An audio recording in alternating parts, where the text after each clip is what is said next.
This podcast is a quest for well-being, a quest for a meaningful life through the exploration of fundamental truth. Enlightening ideas, insights on physical, mental, and spiritual health. The inspiration is love.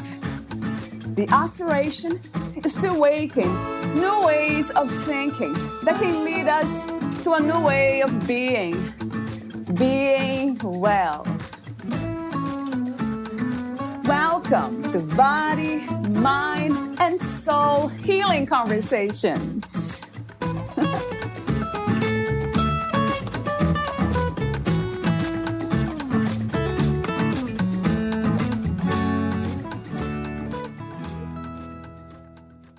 The human brain is nourished beyond oxygen and glucose, with love, with a capital L. Love is a commitment, a connection with oneself and with other people, with society and the planet as a whole. Love overcomes fears, complaints, and boredom. Valeria Teles interviews Silvia Damiano, the author of Brainfriendly Leadership, The 9 Habits of a Future Fit Mind. Sylvia's scientific background and curiosity about the human brain led her to a decade-long journey of research into optimal brain functioning and the application of neuroscience in leadership and daily life. Her past and current roles have uniquely prepared her for the current undertaking, that of leadership activist and change agent. Silvia Damiano founded the About My Brain Institute in 2009 with the purpose of democratizing leadership and neuroscience. She has a passionately held belief that leaders in our 21st century global economy and their organizations must radically change long-held ideas of what constitutes effective leadership. In her groundbreaking book, Leadership is Upside Down, and the 2018 documentary, Make Me a Leader, Sylvia provides both compelling evidence and explores the importance of leadership in our personal and professional lives and what it takes to develop the human behind the leader. Sylvia has worked in different countries across many industries, helping teams and organizations improve business performance. Sylvia's clients have described her as a passionate, dynamic, a highly experienced speaker and master facilitator on the topics of emotional intelligence, cultural change, neuroleadership, and engagement. Meet Sylvia at aboutmybrain.com. Here's the interview with Silvia Damiano.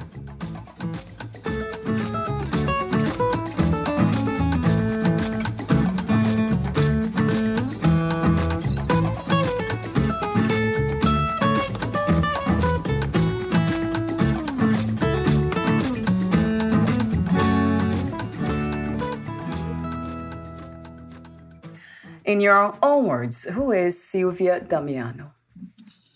Hello, Valeria. And I am a person who loves to learn, and I love to teach as well. I've been teaching since I was 16 years of age. So I have discovered very early in my life that my purpose is actually teaching. That is amazing. When you're 10 years old, Sylvia? When I was 16.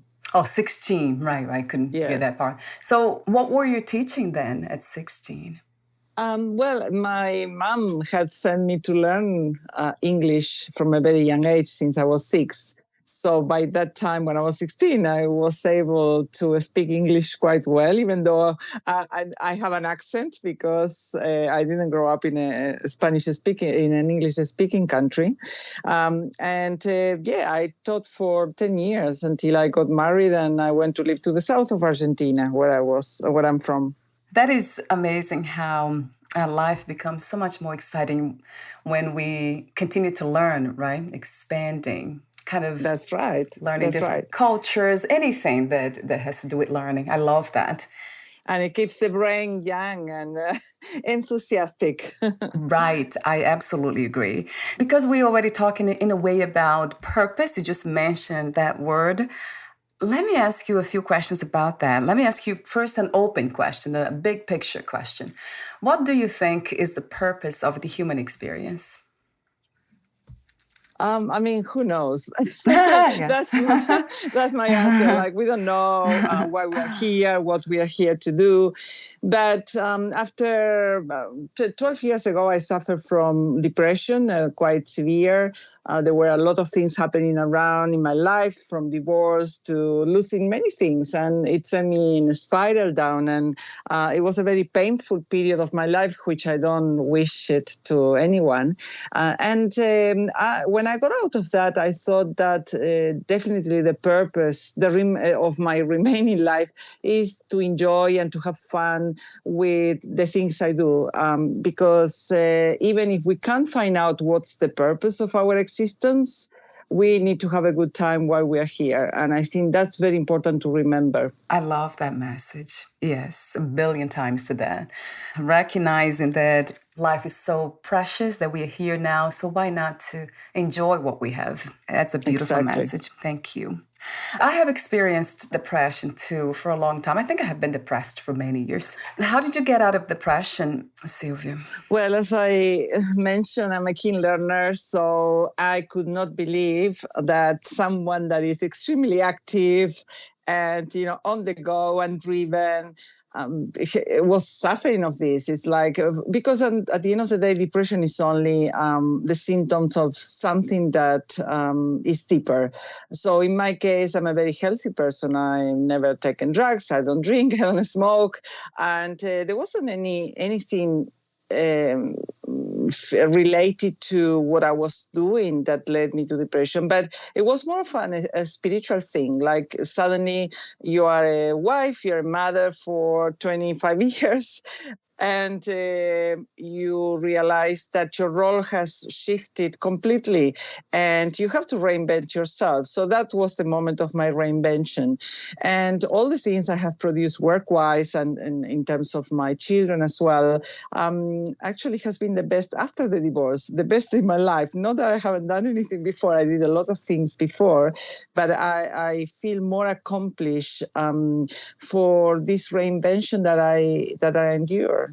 Do you have any spiritual belief systems or practices, ideas, Sylvia? I was raised Catholic. I went to a Catholic school. I come from Buenos Aires, Argentina, where 90% of the population is Catholic, and my father had been in the Spanish Civil War, so he was Spanish. And he had seen so many things against Catholicism at the time that he was very skeptical when he migrated to South America, met my mother, and decided to stay there. So even though I was going to a Catholic school, like we didn't go to church. I had to go to mass because of the school, but my father didn't support the idea too much. So I became quite skeptical as well of everything. And with time, I got out of the school. I finished my primary school. And I became quite agnostic, if you want to call it that way. But I do believe that we are held by this invisible force, whatever you decide to call it, that, pushes us in certain directions. Sometimes I think that we decide what we want and we go for it. But sometimes in my life, when I look back, sometimes some things didn't work out the way I wanted, even though I did affirmations or I did visualizations. And suddenly certain things did happen that I didn't expect to happen. So I couldn't say now, when people are in their 20s or 30s, they put a lot of emphasis in wishing what they want. And, some things will turn up, but some others won't. And I think we have to accept that and, figure out bit by bit where life is taking us and, put the effort in what we want anyway, because putting the effort gives us that sense of purpose. And with that in mind, again, going back to the topic, how do we find our purpose and how do we know even when we are living the purpose? I know that this is a theme in one of your books, Brainfriendly Leadership, The 9 Habits of a Future Fit Mind. That's the first habit, actually, activate your purpose. So talk to me for a moment about that, Sylvia. Okay, so one of the things, I'm a scientist. However, I like to visit from time to time people who are more spiritual and or they do astrology. And I remember like 10 years ago, I visited a Serbian astrologist, and she said to me, you are one of the few people I know that you have your purpose so clear. And I go, really? And she said, well, look, I talk to many people. I also advise businesses, and most people do not have a clear purpose. And of course, because I don't do that work, I'm not exposed to what other people do or don't do. And it really surprised me. And I think that it is important to reflect on what drives you, what gets you out of bed, because life is like a three-legged stool. So you need to have a purpose, something that gets you out of bed. You have to have an aspiration or a dream, and you need to have affection, even if it's a dog or a cat, because you can't find your ideal partner. We need to be able to give affection and receive affection. So when one of these three legs is missing, the stool is not stable, and our minds are not stable. So if you are one of those people who think, I don't have a purpose in life, fake it until you make it, or make it up. There's always something to do, to learn, to help others. And when you don't have, this idea that there's something you want to do in particularly, because people usually think of purpose in relation to something you need to do or to become. It's best to use your time to help people in need, because there's always someone that needs help, always. Go to a hospital, read a book to a child, deliver food to people who need food. And you will find, the reason to live. Another question I have, one of the open questions, your books and the work you do, it refers a lot to leadership. You use that word a lot. Let me ask you an open question. How do you define true leadership?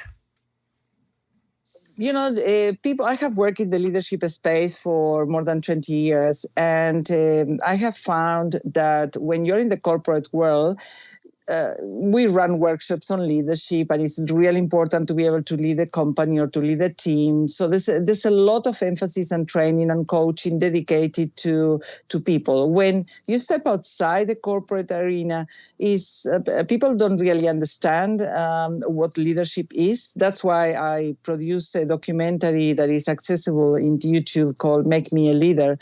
Because the reality is we have to start with ourselves first. We need to lead our own lives. If we are not proactive, if we are not driven, if we don't have this vision of ourselves and what we want to achieve, it's impossible to lead anyone else, not our children or our team members at work. So I find that when you think about your personal leadership, when you help people to think about their personal leadership, they discover a new world, a world where suddenly they think, oh, actually, I can influence other people around me. And it's important to be able to influence, to achieve a goal or to achieve your vision or to help them achieve their vision. And leadership is a set of skills that you can develop. Like you can learn to communicate properly, you can learn to be more disciplined or to manage your time more effectively, or to, coach people and support them in their endeavors. One of the nicest things about leadership is when you have helped someone else to become a leader or to develop leadership skills, you have done your job as a leader. So leadership means different things. And when it doesn't work, we notice. The pandemic has been a great example to notice what the leaders of the world are doing right or not right.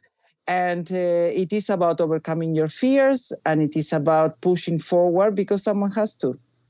That's a challenging one, the fears, right? Yes. Managing them. I love that message too, because it resonates, it makes a lot of sense to me.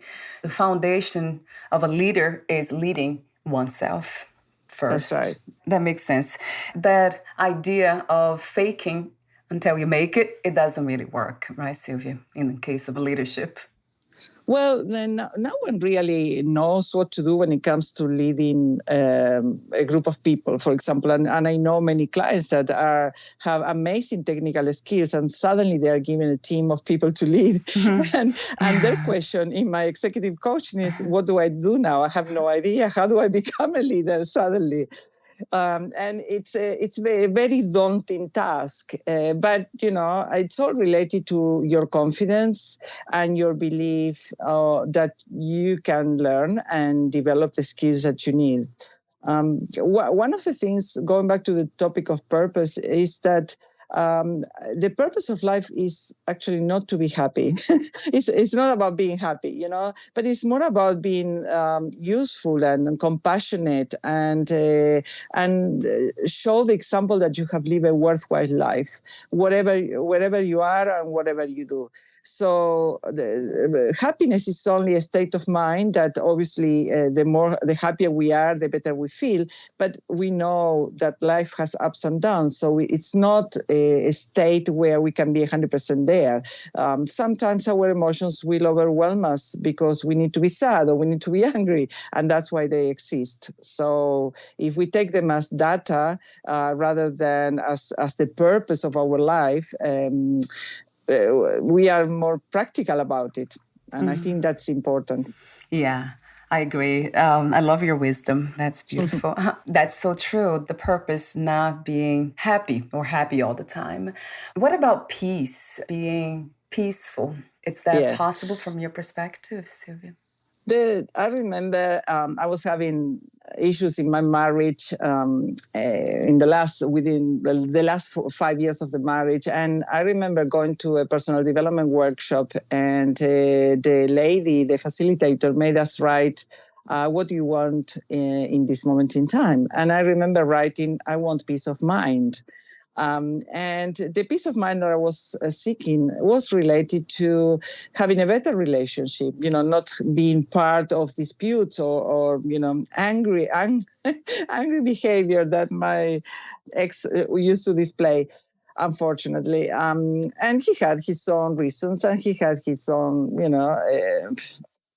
thinking about it, but that was actually killing me. So in that moment in time, I looked for peace of mind, something that I haven't seek anymore. Like, obviously I must be peaceful, but you can divide your mind into being peaceful and not peaceful, happy or not happier. And if you're lacking some of these emotions that are so important for healthy living, then you can act on it. So it's very important, this concept called interoception, which is going inside and reflecting and taking the time to yourself to identify what are the predominant emotions on a day-to-day basis. And I think that people, instead of doing this today, are scrolling in social media or are too busy complaining or gossiping or watching news that are pretty negative rather than going inward and identifying what's going on for them. The question is, what is the difference between the mind and the brain? Okay. This is a very interesting topic that has been discussed forever. One of the definitions or the differences between both that I like the most is by an American psychiatric doctor called Dr. Daniel Siegel.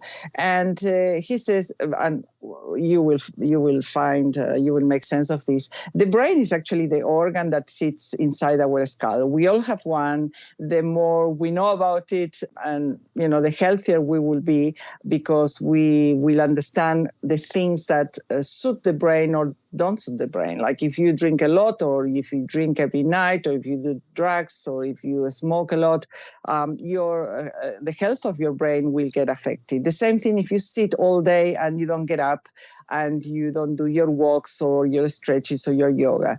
So the brain is a physical organ that is an amazingly complex organ.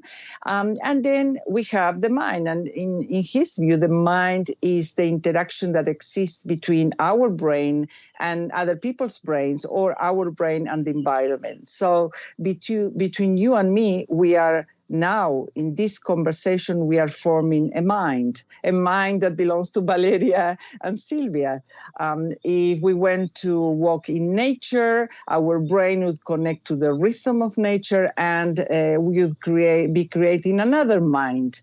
Or if we go to the office and stress overtake us, our mind changes again. So the brain is like the antenna that captures, the brain waves or the intention of other people or the environment. That's why it's so important to mix with the right people, to have the right input in our life, hopefully more positive than negative. Yes, well, that makes a lot of sense too. Would you say that the mind, then, what do you call this realm of the mind?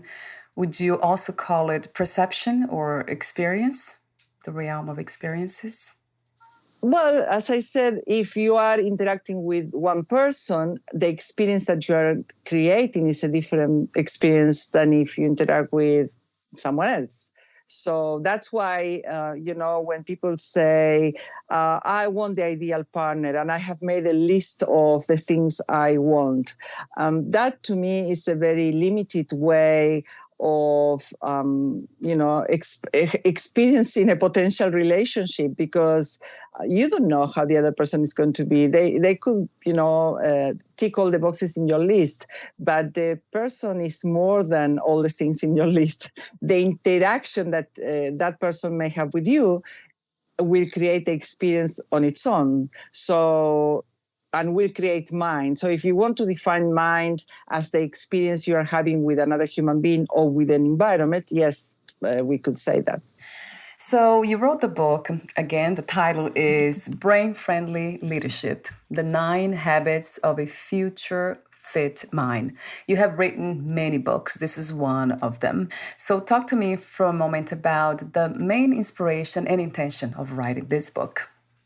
Okay, so for the past 10 years, the world of leadership has changed, and that's why I have a previous book called Leadership is Upside Down. Before, we used to say that leaders were those who are in a leadership position. That's the understanding that most people used to have, whether they run a company or they run a country. But today, these leaders have limited bandwidth. The world has changed so much, and it changes all the time. We call it a VUCA world, a world that is volatile, uncertain, complex, and ambiguous. So it's you can't expect someone in a leadership position to take care of your career, your development. Leadership has to belong to each of us. It doesn't mean you have to lead a team, but it means you have to lead yourself in the interaction you have with others. That's why I call it leadership is upside down, because if we all develop more self-awareness, if we learn to self-regulate, if we develop our leadership capacities, we are more prepared or better prepared to deal with this VUCA world.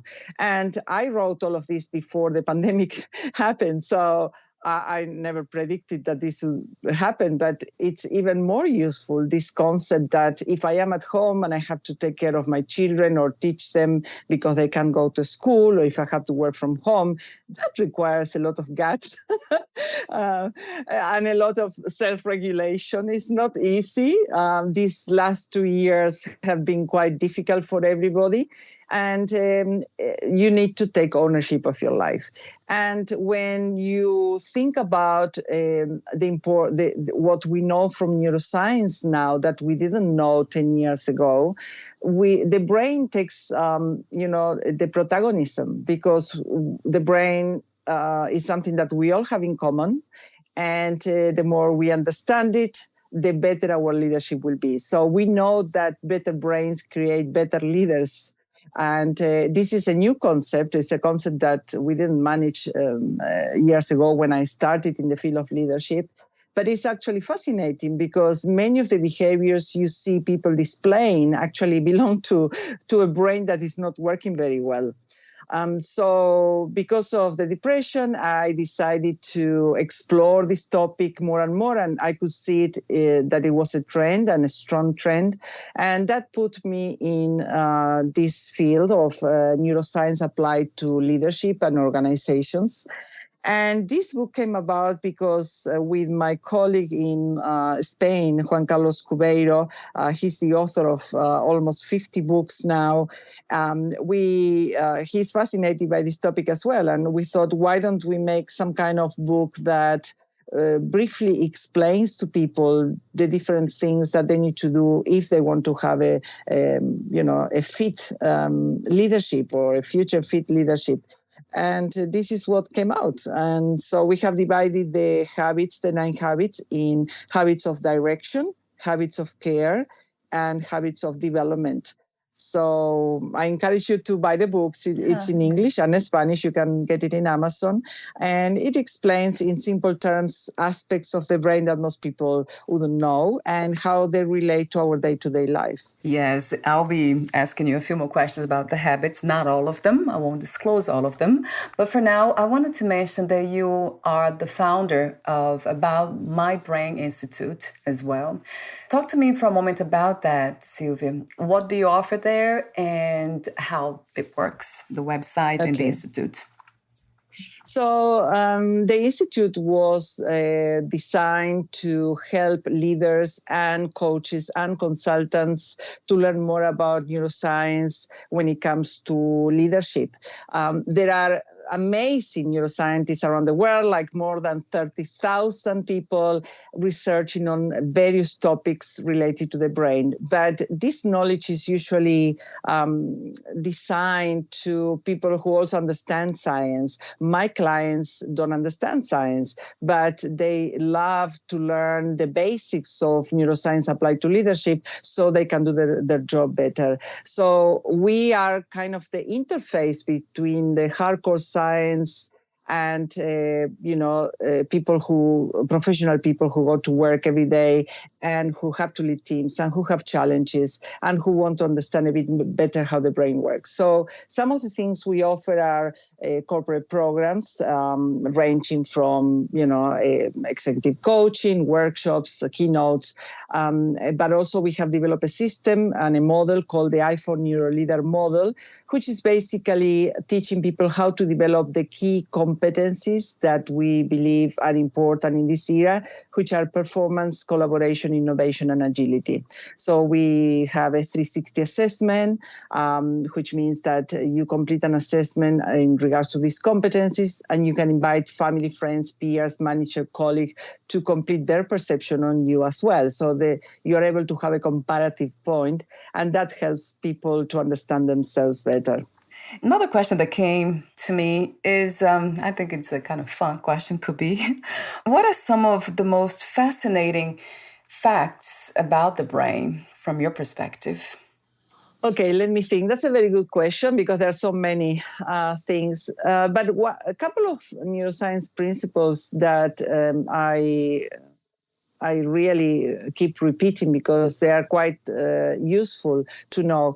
For example, the brain doesn't know the difference between what it sees and what it remembers or what it can imagine. So if I ask you to close your eyes, for example, Valeria, and I ask you to imagine what the future could look like in your next holidays, for example, or in your life, or if you were doing such and such role, the brain will create this image. Particularly with your eyes closed, it helps because you eliminate all the external stimuli. And you can actually notice if your emotional state has changed. And you may describe, actually, the moment I close my eyes, I imagine myself being in an island with my loved one and, having a stroll on the beach. And that has made me feel so happy. So that shows how fleeting our emotions are and how much we can manage them if we learn the power of the brain. That's number one. And number two that is coming to my mind is the brain, the neural connections, the neurons that fire together, wire together. That's another principle, which means that if I want to develop the habit of exercising, for example, the more I do it, the more I repeat that pattern, the more I will get my neurons to connect, to fire, and I would have created a new habit. So that's the basis of changing patterns that are not serving you. So we talked before we started this conversation about time management. Oh, yeah, it's a good question. Yes, and I always say that it's not about time management, it's about mind management. Perhaps you are putting lots of things, more than you can do, more than you can chew. So you need to revise your diary and be realistic about the time you have available. Because to take breaks between your meetings or to go for a walk or not eat at your desk, but preserve, half an hour of proper lunchtime, those are things that should be in your diary as part of your self-care and as part of having a better experience in life. So the moment we realize that time is controlling us and we are not controlling our time, something has to give. And that is what I call mind management. You need to understand what your mind is doing. What is it that you want? Why are you putting so many things in your diary when you can't handle them? What is your mind telling you? So, yeah. Of course, if you don't know how to type, you want to go to a typing course so you can be faster. Yes.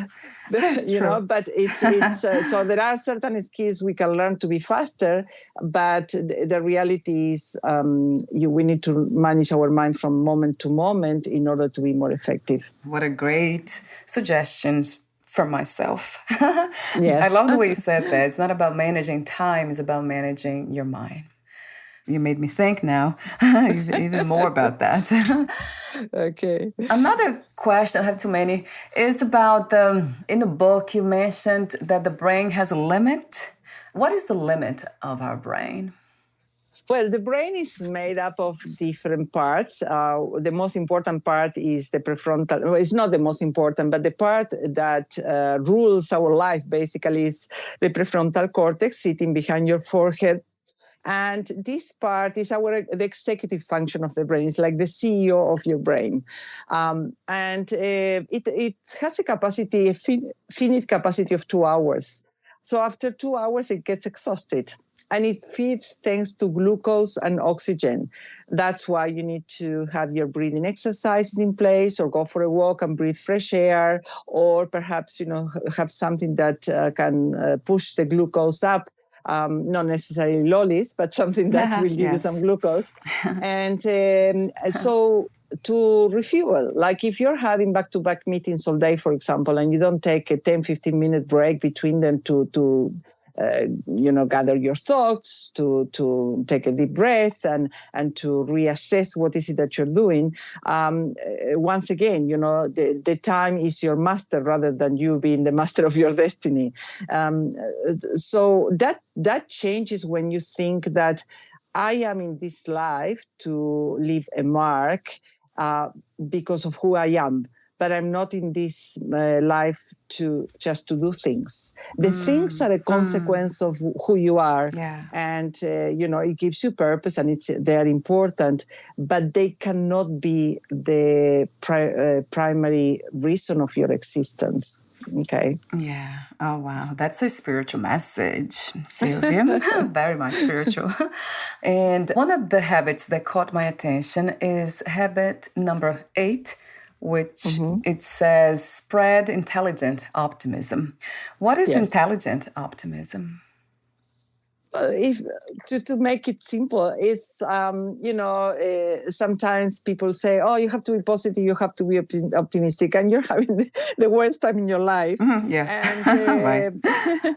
So it's the positivity or the optimism has to be what we call intelligent, which is a way to rescue the things that you have around and that they are serving you. and avoid the pessimistic people around you, particularly, which we also call toxic, which are in one of the other habits, because it's very easy to fall into pessimism or that nothing works. And I can say that there has been moments in my life where nothing worked. And I was like, okay, there must be a reason why there's so many blockages. So what can I learn from this? And how do I convert this into intelligent optimism? How can I use this information and these emotions that are being generated by all these circumstances? And how can I move forward? It's very easy, Valeria, to fall into despair when things don't go your way. I have migrated countries and moved cities and have had people sick in my life, and I have gone through failed relationships, and I'm not that different from the majority of people. There are only a few people that I know where everything goes well for them. It's quite amazing, but it's not the majority. So once you understand that you go through life and you will have all of these things happening to you, you can say, well, I haven't died. I am still going, and there's always light at the end of the tunnel. And this situation that I'm in will pass. It's not forever. And usually that's the case. Like nothing is forever. So we accept that. We tend to be more optimistic because we go, okay, well, what's next? Yeah. What lessons can we learn, right, Sylvia? Yes. I love this idea of being open-minded and open to life, open-hearted too, because that brings this state of curiosity to illuminate all those negative experiences and thoughts. I love the habit 4 too. The title is Relax Your Mind with Mindfulness and Sleep. So the mindfulness piece, I know sleep is very important too, but I would love to hear from you. How do you practice mindfulness? This goes back to the concept of mind management. That thinking about the past, sometimes it gives people regret or pain or sadness. And thinking about the future creates anxiety because you want things that you don't have now, which probably you don't need. So the only thing we have is our present. So if we are able to minimize the noise of the past or the future, we can focus on what we are doing now and actually enjoy the moment. Most people, because they want things that they don't have, they forget to enjoy what is this current moment. And you can train your mind to go from moment to moment, focusing. If you're washing dishes, for example, notice the warm water in your hands or the cold water, and actually, allow this feeling or this sensation to be part of the current experience. That will give you more joy and more satisfaction than thinking about what is it that you want to achieve next month or next year or in 10 years' time. And, I noticed this with relationships when people complain about, I don't have the ideal partner, or, I wish my partner did this for me, or I wish my partner, when in reality, it's about us. What is it that I can do for my partner to feel happier and more content? And if I notice that after 10 times of doing something for my partner doesn't do anything for me, and that creates suffering, well, maybe it's important to think about your relationship. Maybe that's not some relationship you should be having. And it happens the same with work. People complain about the things that don't have at work, or their boss, or the toxic boss. Well, maybe it's time to move on. If you are mindful of that experience, then you can make a more proactive decision and change what's not working for you. But what we do is we stay in the comfort of a relationship or a work or a job, and we complain. and we are not enjoying, we are not mindful, we are thinking about the future and or what it could be different. And that's not a very helpful state of mind. True. And they ended up becoming a habit, right, Sylvia, to That's complain. right. And we get attached Exactly. to the habit. Exactly. And, you go back to, if you don't have anything good to say, just don't say anything. And that includes the continuous complaining of the things that are not happening according to what our mind is producing. We don't have to believe every thought we have. That's the thing. The mind produces thought all the time. We don't have to believe every thought. We can correct that deviation in thinking that sometimes we have. Oh, I love that message too, right? Not believing anything that the mind suggests, right? Because it keeps doing it. It doesn't stop, really. And I love the idea also has been a practice for me, which is a very challenging one for some people and has been for me too, to focus on the things that I want and not the things that I don't want. So that has been a game changer to practice that. There is this also misconception, in my humble opinion, that we have to want things. And do we really need something, or do we really want something? And then, take a moment to assess what happens if you don't get it. What would be of your life, and is that want so important? And I understand that this may sound like too Buddhist, but because I'm someone that is very driven, and I always try to achieve things, but sometimes I think, well, do I really have to do this? Why am I doing this? And those questions are the ones that probably will highlight the importance of where you put your time. I want to mention before we end the conversation today, I do have a few more questions for you, the ending questions. But before that, I love what you wrote in your book. You say, the human brain is nourished beyond oxygen and glucose. With love, with a capital L. I love the way you say that too. Love is a commitment, a connection with oneself and with other people, with society and the planet as a whole. Love overcomes fears, complaints, and boredom.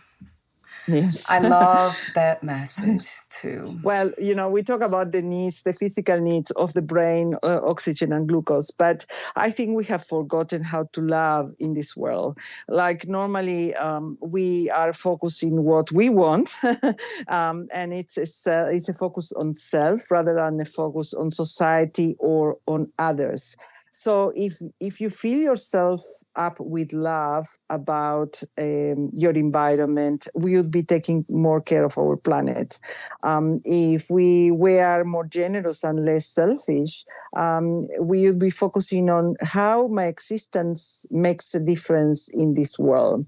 And that is love. Like, love is not romantic, as you know, because romantic love tends to be possessive rather than, most people, as soon as they have someone, they say, oh, he's for me, or, she's for me, she's mine. And that's not true. We don't belong to anyone. We belong to ourselves. So if love starts with yourself, then you are more pleasurable to be around. So I always say to managers who say, oh, I don't know what to say to this person. And I say, look, if a person comes to you and sits down and spends an hour talking with you, if they get up and leave and they feel better about themselves, it means you have achieved your task. If they feel desperate about being with you, obviously that's not love. That's your exuding. Right. Oh, wow. That's a good measurement. Yes, in a that's way. right. Feelings. Yes. I love that passage, though. I mean, there's this thought about love. It's one of my values, I guess. Maybe not even a value, not a belief system. It's just what life is to me. It's unconditional love. Yes. So the ending questions, but before I ask them, would you like to add anything else, Sylvia, that we didn't discuss today? No, well, there's so many things to discuss, so I let myself guided by you. That's good. So my last questions. What is success for you today? What is to be successful to you? I think that success is a feeling inside of having done the things you were supposed to do in this life. When I was younger, I wanted to get married, have a home, have a husband, have children. I have achieved that. But that ended. And what didn't end is the love I have for my children, of course. Then I wanted to write books. I wanted to produce a documentary. I wanted to set up a company. Well, I've done that. Now with COVID, obviously, all of these things have got affected. We have to become an online business, which I'm still enjoying. But, the face-to-face was mainly my thing, and to see people's, faces when you run a workshop and they're happy about, what they're getting. So things have shifted. And so in this phase, I'm restructuring my life, discovering things I still want to do, doing them. And I do more exercise. I walk in nature. I live in a beautiful place, in a beautiful town, in the north of Sydney. It's about, enjoying every moment. I think that's success. But I always say that I don't like to live with regret. I don't focus so much on success. I focus on regret. Like, if I want to do something and I don't do it, will I regret it in a year time or in 5 years time? And that is what helps me overcome any fears I have. I go and do it anyway. And that to me is it leaves me with peace of mind, and it makes me happy. That's are the things that make me happy. Even if if they're risky, I do them anyway. Like making a documentary was a risky venture, and I went around the world. I learned a lot. I took it as a learning experience, even when I didn't know how it was going to turn up. So yes, that's success to me. That's beautiful, Sylvia. It sounds like living from the heart, being true to yourself, and have the courage to do that. That's not easy for most of us. I really admire you for that. Thank you for that message too, and that reminder that we can do that, overcome fear. Yeah. What is to be free? What's freedom to you? Is that similar to what success is to you? Or I think different? It's, freedom is not necessarily the conditions that you're living. Like, when you read the book by Nelson Mandela when he was 27 years in prison, that wasn't freedom for, to anyone. But he found a certain level of freedom even in jail, because he went inward. And as we were discussing before, nobody can take that internal freedom.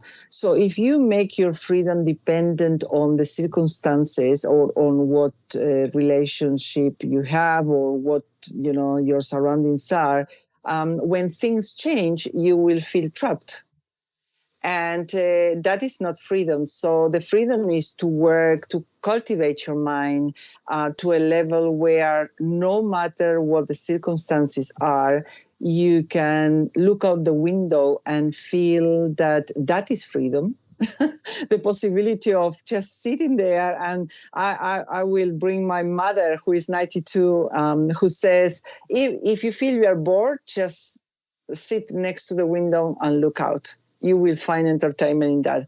And it's so true. And she lives alone, and she finds pleasure in small little things. And so that's why it has to do a lot with how your mind develops and evolves. Yeah, so true. It goes back to the habits we have. Yes. Exactly. Yes. So my last question is, what are 3 things you wish everyone to experience before they lose the body, before they die? I think that even though I refer to my period of depression as a time that I don't wish to anyone, I think that actually it was very useful to me to come up with this, to go through that, and to have this vision of life now. If there are things you want to do them. Don't wait. Figure out a way to do the things you want to do, because life is short and you don't know when it's going to finish. Or life can be long, if you're not enjoying it. So true. Yes. So I think that, anything bad that we think that happens to us has a message in itself. So accept it, explore it, and take the best of that experience, because that gives you wisdom, that gives you new insights and new learning. And explore the things you want to do them. Learn continuously, which is another one of the 9 habits. We can't stop learning because our brain rottens, basically. We need to learn simply because we need to reach to an older age with the best brain we can have. It all lives in the brain, really. It's if my children ask me, what can I do, Mom? Take care of your brain.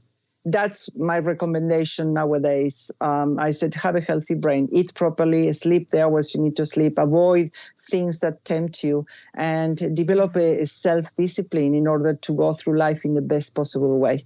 Thank you so much, Sylvia, again and again, for your wisdom, for your beautiful presence, very clear. I love that, in the sense of inner peace that you pass on to us. It's very beautiful. It's very intelligent, and it's very peaceful at the same time, knowledgeable and peaceful. Thank you. Thank you to you, Valeria, for this time. And before we say goodbye, where can we find more information about you, your books, products, services, and future projects?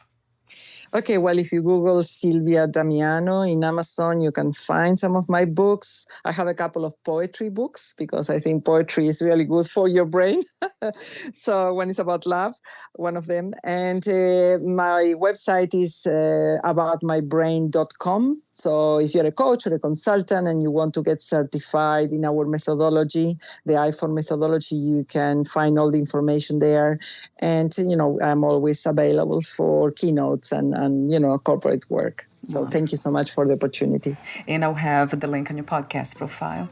Thank you again, Sylvia. And we'll talk soon. Bye for now. Okay. Bye-bye. Bye.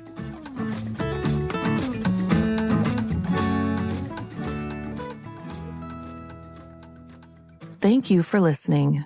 To learn more about Silvia Damiano and her work, please visit aboutmybrain.com.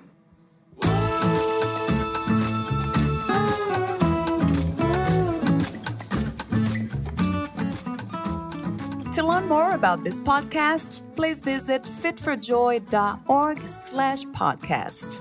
Thank you again for listening, and bye for now.